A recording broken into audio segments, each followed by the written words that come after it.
हमने प्रथम वर्ष गद्य में पाठ्यपुस्तक आधुनिक निबंध के अंदर संकलित निबंध करुणा, जिसके लेखक रामचंद्र शुक्ल हैं, उस पर हमने उस निबंध के सारांश एवं आलोचनात्मक अध्ययन का प्रथम व्याख्यान में कुछ अंश चर्चा हम उस पर कर चुके हैं। अब हम इस द्वितीय व्याख्यान में इस निबंध पर आज बात करेंगे। प्रथम भाग में हमने पढ़ा था कि बच्चे को संबंध ज्ञान होते ही करुणा के बारे में पता लगने लग जाता है, अर्थात दूसरों के दुख से हमें जो दुख अनुभव होता है वह करुणा है, जिसका हमें जीवन के बहुत शुरुआत में ही पता लग जाता है, जब हमें संबंधों का ज्ञान होना शुरू होता है। फिर इसी क्रम में दुख की श्रेणी में विचार से करुणा का उल्टा क्रोध, और क्रोध जिसके प्रति उत्पन्न होता है उसकी हानि की चेष्टा करते हैं, जबकि जिस पर करुणा उत्पन्न होती है उसकी हम भलाई करते हैं। इसी क्रम में शुक्ल जी ने आगे कहा कि मनुष्य समाज में प्रवेश करता है तो उसका बहुत सारा सुख और दुख का अंश दूसरों की क्रिया और अवस्था पर निर्भर करता है। इसी क्रम में करुणा की प्राप्ति के लिए पात्र में दुख के अतिरिक्त और कुछ भी नहीं चाहिए, और इसी के साथ शुक्ल ने कहा कि हम आनंदित उसी आदमी के आनंद से होते हैं या सुख से सुखी होते हैं जो हमारा परिचित होता है, अपना होता है, जबकि करुणा जो हमारा परिचित नहीं है उसके प्रति भी उसके दुख को सुनकर भी हम करुणावान हो जाते हैं।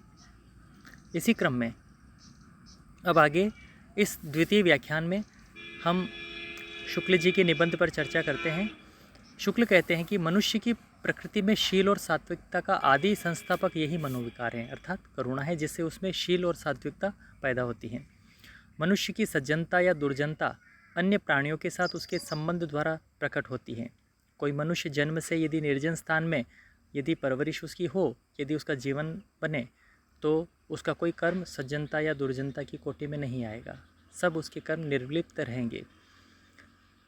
संसार में हर प्राणी के जीवन का उद्देश्य दुख से छुटकारा और सुख प्राप्त करना, अतः सबके उद्देश्य को एक साथ जोड़ने से सारे संसार का जो उद्देश्य है वह सुख की स्थापना करना और दुख का निराकरण करना होता है। जिन कर्मों से संसार के इस उद्देश्य के साधन होते हैं वे उत्तम कहे जाते हैं। प्रत्येक प्राणी के लिए उससे भिन्न प्राणी संसार में हैं। जिन कर्मों से दूसरों के सुख का साधन और दुख की निवृत्ति हो उसे शुभ कहा जाता है, और जिस अंतःकरण वृत्ति से इन कर्मों में हम प्रवृत्त होते हैं वह सात्विक कहलाते हैं। इसी क्रम में वे आगे कह रहे हैं कि दूसरों के उपस्थित दुख से उत्पन्न दुख का अनुभव अपनी तीव्रता के कारण ये मनोविकार कहलाता है, पर अपने भावी आचरण के द्वारा दूसरों के संभाव्य दुख का ध्यान रखना या उसके दुख हम कोई दुख न दें उसको, इससे बचते हैं, तो वह शील या साधारण सद्वृत्ति के अंदर समझा जाता है। इसी क्रम में शुक्ल जी ने शील शब्द के बारे में चर्चा की और कहा कि शील शब्द से चित्त की कोमलता का भाव समझा जाता है, जैसे उसकी आंखों में शील नहीं है, शील तोड़ना अच्छा नहीं है, इस प्रकार। इसी क्रम में वे आगे कहते हैं कि यह बात स्थिर और निर्विवाद है कि श्रद्धा का विषय किसी न किसी रूप में सात्विक शील ही होता है, और करुणा और सात्विकता का संबंध इस बात से और भी सिद्ध होता है कि किसी पुरुष को दूसरे पर करुणा करते देख तीसरे को करुणा करने वाले पर श्रद्धा उत्पन्न होती है, अर्थात यहाँ पर करुणा का संबंध श्रद्धा से उन्होंने जोड़ा है। किसी प्राणी में और किसी मनोवेग को देख श्रद्धा नहीं उत्पन्न होती। किसी को क्रोध, भय, ईर्ष्या, घृणा, आनंद आदि देखकर लोग उस पर श्रद्धा नहीं कर बैठते। क्रिया में तत्पर करने वाली प्राणियों की आदि अंतःकरणवृत्ति शुक्ल जी के अनुसार यही मन का मनोवेग है। अतः इन मनोवेगों में जो श्रद्धा का विषय हो वही सात्विकता का आदि संस्थापक ठहरेगा।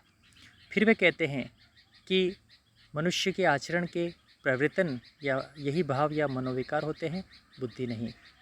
बुद्धि तो हमें दो रूपों में अलग अलग दिखलाएगी किसी चीज़ को, और ये मनुष्य के मन के वेग या प्रवृत्ति पर निर्भर करता है कि उसमें से किसी एक को चुने। और इसी प्रकार शुक्ल के अनुसार इस निबंध में वे कह रहे हैं कि विचार करके देखा जाए तो स्मृति, अनुमन, बुद्धि आदि अंतःकरण की सारी वृत्तियाँ केवल मनोवेगों की सहायक है। वे भावों या मनोवेगों के लिए उपयुक्त विषय मात्र ढूंढती हैं।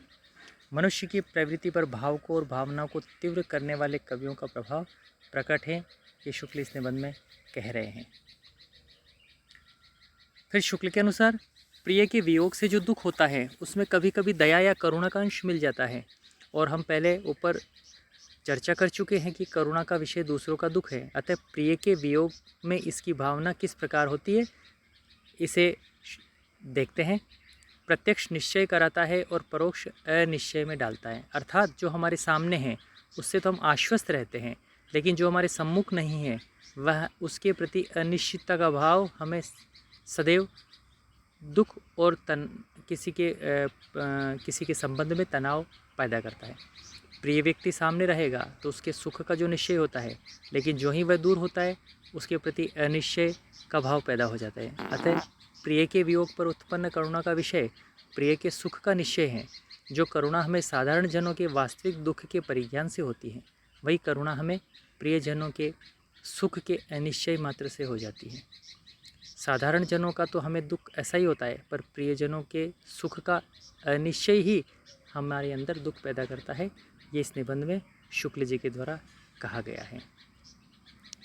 इस प्रकार सारांश रूप में शुक्ल कहते हैं कि प्रिय के वियोग जनित दुख में जो करुणा का अंश है उसका विषय प्रिय के सुख का अनिश्चय है। उदाहरण के तौर पर राम जानकी के वन चले जाने पर कौशल्या उनके सुख के अनिश्चय पर इसी प्रकार दुखी होती है।